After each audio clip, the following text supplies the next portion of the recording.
my name is Danielle Felice, and I will be talking about the impacts of climate change on the aviation industry. So there are 5 main impacts that we'll talk about, and that's temperature change, precipitation, storm patterns, sea level rise, and wind patterns. Rising temperatures, as we know that the Earth is warming and therefore there is a rise in temperatures. How this affects aviation is that when the air is warmer, hotter air is less dense, meaning that it's harder for an airplane to create lift as it's trying to take off. What this can result in is that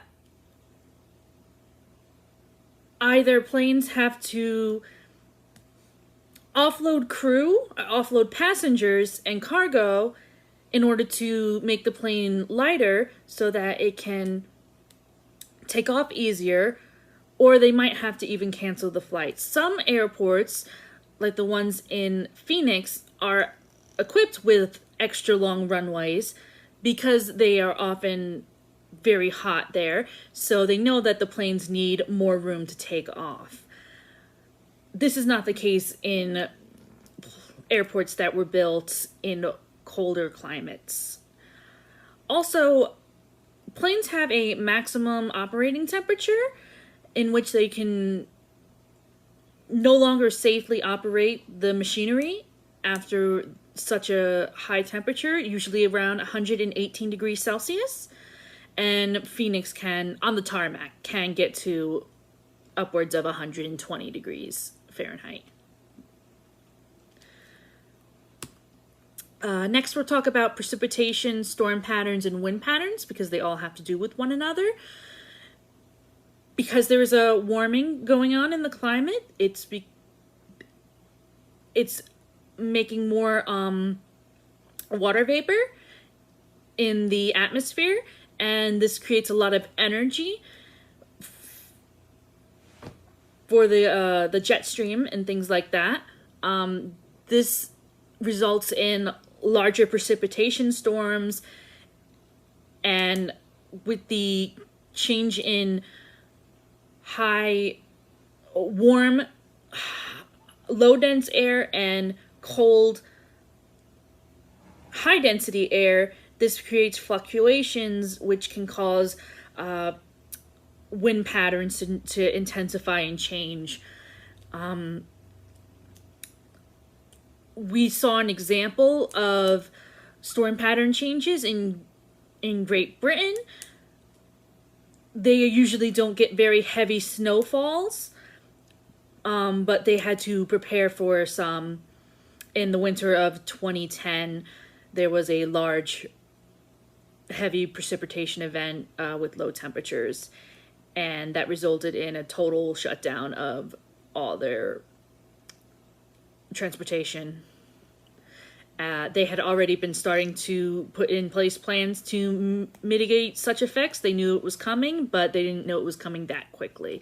But they were still prepared for these high snow events.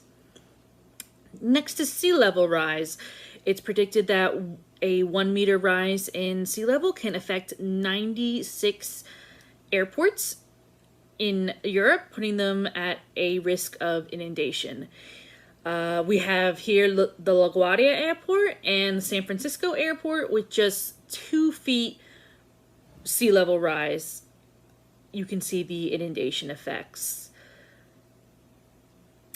During Hurricane Sandy, it knocked out all 3 airports, Newark, LaGuardia, and JFK, for 3 days, canceling over 20,000 flights during those 3 days. There's a human factor that has to do with the impact of climate change. With more heavier storm patterns and winds, this can create difficulties taking off and flying and landing the planes. So this increases the chance of accidents, which can increase human fatalities and disturb human life.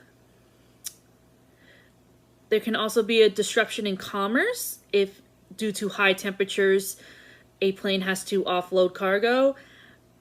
That can affect the economy because planes have become more instrumental in the e-commerce world. Or if there is a large area that has been snowed in and planes can't come in and out, that can affect large distribution hubs. There could be a change in flight patterns and destinations. In the future, it may not be feasible for airlines to fly into certain areas due to the inundation and the unsuitability of the airports. And current airports, such as ones on small islands in the Pacific Ocean, could become completely inundated, no longer allowing for planes to fly into those destinations, adding another crippling blow to that nation's economy. So what's being done to mitigate the effects of climate change on aviation? Some airlines, like American Airlines and United, have turned to technology that have improved modeling techniques to see when storms are coming in and predict how they will affect their ground crews. Changi's International Airport in Singapore has built a new passenger terminal that's built 5.5 meters above the sea level. Avno, an operator of airports along Norway's coast, has mandated that all new runways be built 7 meters above the sea level. Extra staffing will have to be brought on to deal with canceled flights. There will need to be more customer service representatives. And there may be an elimination of dangerous routes, such as in the North Sea. The UK has banned helicopter flights in the North Sea during extreme weather after 5 fatal crashes.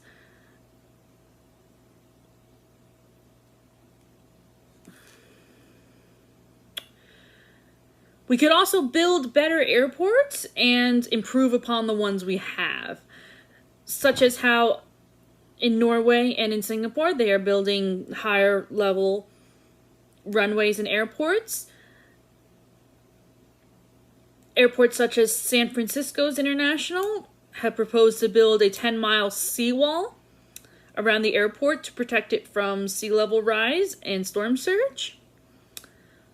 Also, airports such as Dallas Executive have proposed to extend their runway so that in extreme temperatures, the pilots have more room to take off.